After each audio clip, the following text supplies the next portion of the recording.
नमस्कार दोस्तों, कैसे हो आप सब। आशा करती हूँ आप लोग ठीक होंगे। आज सुनाएंगे दर्द भरा कहारवा नाच गीत। पिया मांगई गवनवा अब का करी हो, पिया मांगई गवनवा अब का करी, पिया मांगई गवनवा अब का करी हो, पिया मांगई गवनवा अब का करी।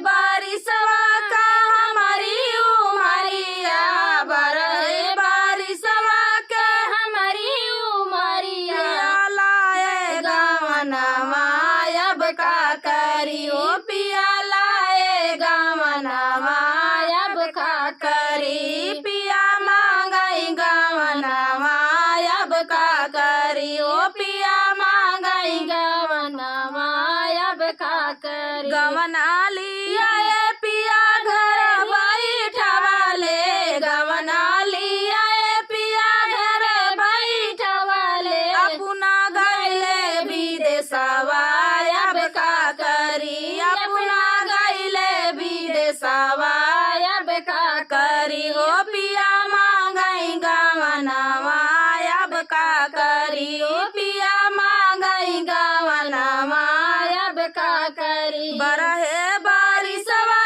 से पिया जब लौटे, बरहे बारिशवा से पिया जब लौटे, संग लाए सवतिनिया अब का करी, संग मालाए सवतिनिया अब का करी। सवतिन लिया पिया चढ़ले अटरिया, सवतिन लिया पिया चढ़ले अटरिया, धड़कई हमरो कर जवा अब का करी, धड़कई हमरो कर जवा अब का करी हो, पिया मांगई गवनवा अब का करी, पिया मांगई गवनवा अब का करी। देती हूँ ना मोरी ससुर ढल तलवरिया, देती हूँ ना मोरी ससुर ढल तलवरिया, दैतयापन परनवा अब का करी हो, दैतयापन परनवा